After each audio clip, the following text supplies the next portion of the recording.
Horrible, mais je dirai après, pour l'instant, il faut que je fasse des annonces. Je vous parlerai de ce genre de trucs là.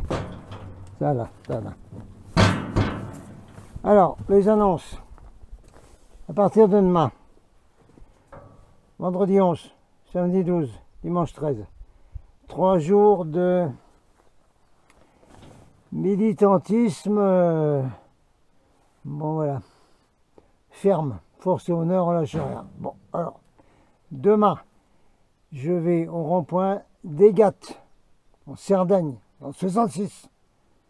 Because, il y a une semaine, il y a un gars qui est venu là, un résistant, qui veut ramener une ou deux personnes et qui vient demain vendredi. Donc il faut que je sois là. Également, le maire va sans doute revenir. Alors, on lui donnera les revendications à jour. Oui. Ça, c'est demain vendredi. Ensuite, samedi, rond-point habituel, Perpignan Nord, à 1h de l'après-midi. Voilà. C'est tout. On continue, on ne lâchera jamais le samedi. Voilà. C'est le samedi, point barre. Voilà. Ensuite, dimanche, on revient de nouveau dans la Cerdagne, au rond-point de Egat. Parce qu'on a un vétéran du Pénord qui est pour 2 mois à Font-Romeu et qui peut venir seulement le dimanche. Et tout près de là où il est, parce que Font-Romeu et Gap, c'est tout près. Donc dimanche, on est là de nouveau au rond-point d'Egat, dimanche 13, et à partir de tôt le matin. Alors, on n'a qu'à faire un pique-nique les gens. Hein. Allez, on fait un pique-nique à midi, dimanche 13, au rond-point d'Egat, dans le 66. Ça va? Alors, s'il y a un covoiturage, eh bien, allez-y. Hein. Il y en a deux du rond-point nord qui peuvent venir se libérer que le dimanche. S'ils viennent à Egat, on peut voir covoiturage. Mais vous m'écrivez en vitesse là, pour ceux qui veulent venir à plusieurs en voiture. Voilà. Alors ça, c'était les annonces pour les 3 jours à partir de demain. En avant. Attendez, après on va faire un petit truc ici là. Donc en avant, il faut que je montre quelque chose ici pour faire un parallèle avec ce qui va vous arriver, ceux qui sont encore humains sur Terre, partout en Europe, en France, etc. Voilà. Allez, je fais visiter l'endroit parce que ici, moi, j'ai vu un spectacle abominable et ça va bien avec une vidéo récente que je viens de mettre qui parle des locaux ici, des montagnes que ceux qui viennent d'ailleurs appellent des ours. Et les ours, les vrais ours, sont beaucoup plus évolués que ceux-là. Donc dans la catégorie de ces ours, ici, j'ai vu un spectacle abominable que j'ai même pas réussi à prendre en vidéo. C'était pas possible, c'était pas possible. Alors ici, du côté là, alors là c'était beaucoup plus grand. Hein, y avait tout un espèce de choral, comme on dit en anglais là. Là. Eh bien oui, il était tout grand, voilà, tout ça là. Il n'y avait pas les trucs du milieu, il y avait tout ça là. Alors ici, il y avait une 50aine de petits veaux. Voilà. Qui pleuraient, qui pleuraient, qui pleuraient. Je suis venu 1 ou 2 fois, ils ont... ça meuglait, ça pleurait pendant 3 jours, parce qu'ils les laissent 3 jours comme ça. Je ne sais pas pourquoi. Les ours mal léchés qui sont même pas humains, c'est pas la peine de connaître leur motivation ni de leur demander pourquoi. Alors ici à côté donc du grand corral où il y avait tous les petits veaux, ici là, moi, je n'ai pas pu filmer ça, c'est pas possible, c'est pas possible, c'est pas possible. Alors là il y avait toutes les mamans qui étaient là, les mamans vaches, elles étaient là et elles appelaient les petits veaux qui étaient ici dans tout ça là. Les mamans pleuraient et meuglaient sans arrêt, toute la journée. Les petits veaux ici pleuraient et meuglaient toute la journée, sans arrêt, sans arrêt. Comme ça, pendant 3 jours. Alors ça, c'est l'endroit d'horreur complète que j'ai vu, moi. Non, parce que c'est des régions d'élevage ici. C'est bien pour l'économie. C'est ça, oui, c'est ça. Alors, tu as des gens sur Terre qui se prétendent humains, qui font leur vie, c'est ça. C'est d'élever des animaux comme ça, n'est-ce pas, hein? Ils s'occupent d'eux, les élèves et tout ça et tout ça. Et puis, un beau jour, ils les séparent, hein? Et puis là, on met les petits veaux, ça part à l'abattoir. Et puis après là-dedans, les vaches, ça sélectionne, ça part à l'abattoir aussi. Non, parce que c'est pas pour le lait ici. Non, non, c'est l'élevage ici. On élève des animaux pour les tuer, pour faire du fric avec leur corps, avec leur chair. Voilà ce qu'on fait. C'est ça. Vous appelez ça humain? Pas moi, désolé.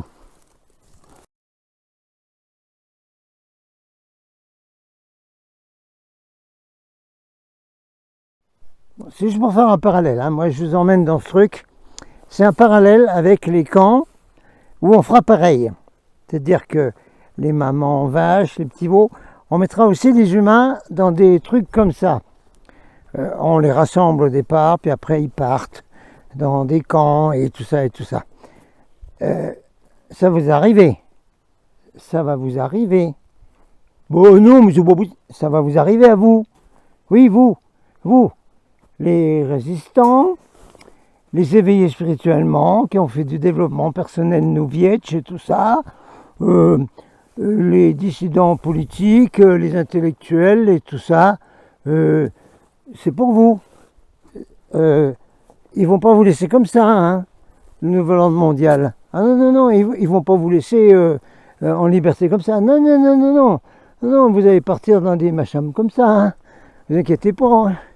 Oui, c'est le round-up, comme on dit en anglais.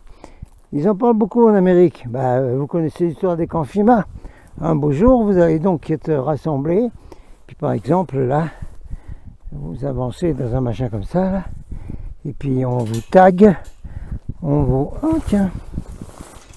Oh, écoutez, c'est les mêmes chaînes qu'on me mettait, moi, quand j'étais dans ces camps-là. Non, pas en Allemagne, non. Non, pas pendant la guerre, non. En 2010, aux États-Unis d'Amérique, dans le pays soi-disant des hommes libres. Hein. Ils te foutent dans des camps, tu restes pendant des 6 mois, des années, et ils te mettent dans les chaînes, des vraies chaînes, c'est pas en plastique, hein. C'est des chaînes comme ça, hein. Des chaînes aux pieds, autour de la taille, aux mains. Tu es dans les chaînes pendant des journées entières, voilà, dans des camps, voilà. Et vous allez y aller. Si vous ne bougez pas, vous allez y aller. Je vous préviens tout de suite. Alors bougez-vous le cul, s'il vous plaît. Non, vous ne comprenez pas ce qu'on vous dit. Non, je crois que... Non, vous ne comprenez pas. Vous ne comprenez pas ce qu'on vous dit. Non, c'est pas possible qu'ils nous fassent ça. Ils vous ont pas fait le confinement, ils vous ont pas foutu des masques, ils n'ont pas arrêté le mouvement des gilets jaunes, comme nous a dit un gendarme, là, au Pénord. En fait... c'est le Covid qui a arrêté le mouvement des Gilets jaunes. Voilà, avec ouais, tous les faux trucs de confinement, de couvre-feu, de mettre un masque sur la tête, comme ça vous pouvez plus vous parler entre vous, les distanciations sociales, les enfants qui étaient dans des cercles dans la cour de récréation qui ne pouvaient pas sortir du cercle, tout ça, et vous avez laissé faire ça. Alors évidemment, vous laisserez faire aussi le round-up. Le round-up dans ces genres de trucs-là. Hein. Mais bien sûr que vous allez laisser le faire. Ou alors vous sortez tout de suite, dépêchez-vous. Sortez tout de suite, dépêchez-vous. Puis amenez le monde avec vous.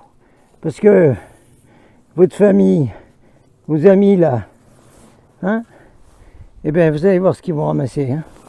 Vous allez voir. Vous serez dans les chaînes comme ça. Et puis eux, ils seront morts vivants. Ils le sont déjà.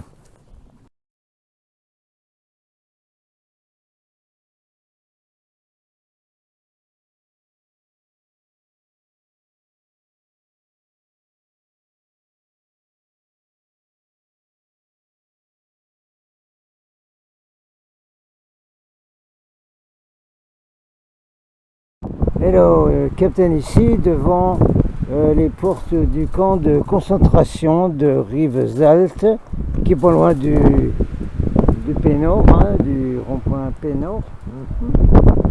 Ça fait partie du sujet d'aujourd'hui. Oh oui, oh que je veux que ça fait partie. Oh là là, oh là là. Alors, l'école de concentration de Rivesaltes, qui appartenait à la commune de Rivesaltes, mais qui était rachetée par l'armée française. Bon, mais pourquoi? Ah, ça devient un domaine militaire qui est racheté par l'armée. Bon, bah pourquoi? Pourquoi là? Oh, pourquoi l'armée elle achète pourquoi? Attendez, on va dans l'autre sens. Ah bon, mais pourquoi ça a été racheté par l'armée? Point d'interrogation les gens, à vous de réfléchir. Tiens, on voit des bâtiments là-bas, ils ont l'air bien neufs. Hein. Les bâtiments de concentration sont ailleurs, mais ceux-là, ils ont l'air rudement neufs, ceux-là. Voilà. Voilà. Alors, c'est quoi un camp de concentration? Un camp de concentration, je peux vous en parler puisque moi j'ai été enfermé dans un camp de concentration en Amérique. C'est un camp où on vous met des chaînes comme ça. Là.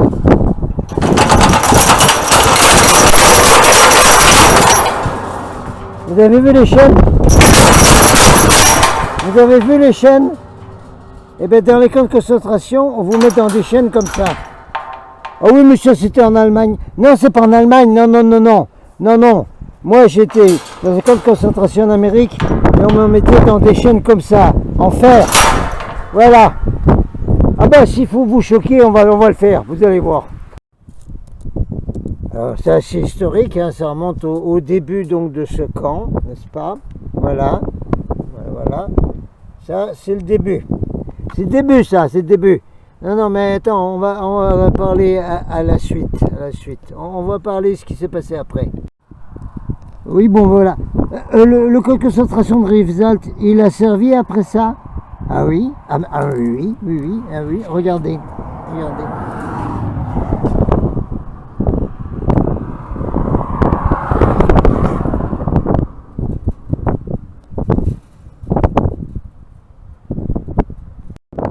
Voilà, il y a un sujet bizarre. Bon, ben, harkis, ok. Attendez, mais les harkis, ils ont été mis ici aussi.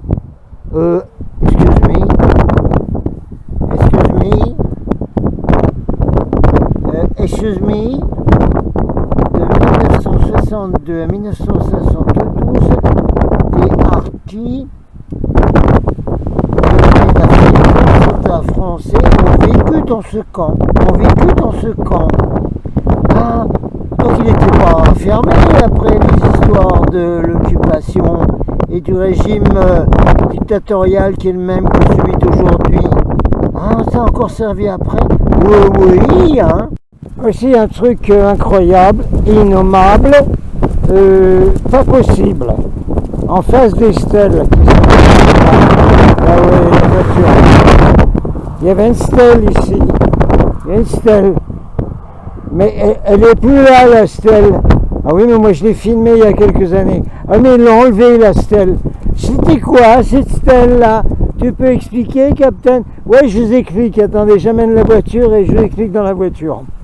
Alors donc, là ce sont toutes les stèles officielles, hein, pendant la dernière guerre. Les résistants, ceux qui sont battus pour la liberté pendant la guerre d'Espagne ont été enfermés ici, hein, pendant l'occupation, avec un gouvernement dictatorial, hein, le même genre qu'on connaît aujourd'hui, quoi. Puis vous avez vu que des juifs ont été enfermés là-dedans, des harkis ont été mis là, des harkis. Ah bon, les harkis, c'est des Français d'Afrique du Nord qui sont battus pour la France, et de 62 à 60, ils ont été là. Bon. Alors ici, il y avait une stèle, ici, là. Vous voyez que c'est un panneau où était accrochée une stèle, là. Alors, vous allez devoir chercher dans mes archives, hein, moi, depuis avant le mouvement des Gilets jaunes, j'ai fait plus de 600 vidéos, il y a une mouette qui passe. Et c'est dedans, quelque part. Alors, on la retrouvera. Ah oui, parce que c'est historique, oui. Ça a été enlevé. Mais pourquoi? C'était quoi la stèle, Captain, qui était là devant mes yeux éberlués, que la stèle a disparu? On va la retrouver, mais enfin je vous la récapitule comme ça un petit peu. C'est une stèle qui disait que ici, pendant la présidence d'un certain président qui s'appelait Sarkozy, oui, dans le camp de concentration de Rivesaltes, ici même présentement là, ont été enfermés des déportés, des immigrés qui étaient ensuite envoyés en déportation. Quand ça? Pendant la guerre? Non. Dans les années 70 ou même après, j'ai plus les dates. Il faut que je retrouve le panneau. Dans ce camp de Rivesaltes, qui n'a pas été démoli après la guerre, on avait mis dedans des gens qui étaient catégorisés, immigrés, illégaux ou tout ça, qu'on mettait là avant de les déporter pour les renvoyer dans leur pays d'origine. On appelle ça des camps de détention, des camps de rétention. Il y a tous les mots possibles, mais je vous expliquerai un jour ce que c'est que ces camps, puisque moi j'ai été dedans pendant 6 mois aux États-Unis d'Amérique. Vous savez, le pays des hommes libres là-bas. Oui. Ah, j'expliquerai. Donc là, ici, ça c'est anormal, ça. Ah, c'est très anormal, bien entendu. Il y avait une stèle qui expliquait que la France avait mis dans ce camp des gens d'Afrique du Nord, d'Afrique noire, du Moyen-Orient, etc., qui étaient enfermés là en attente d'être déportés dans leur pays d'origine. Et ceci, 40 ans après que la guerre mondiale numéro 2 se soit terminée et que le régime de Vichy n'exista plus. Oui, dans ce camp, là, il y avait un panneau qu'on a enlevé. Pourquoi on a enlevé ce panneau? Pourquoi a-t-on enlevé ce panneau qui montrait que le camp de Rivesaltes, le camp de concentration, avait encore servi, il n'y a pas tellement longtemps, pour enfermer des gens dedans, en attente d'être déportés. Non, pas pendant la guerre, pendant les présidents qui ont détruit la France, là. On essaiera de retrouver cette stèle qui a été enlevée, pas mystérieusement, elle a été enlevée exprès, parce qu'il ne faut pas qu'on voit ça, bien entendu.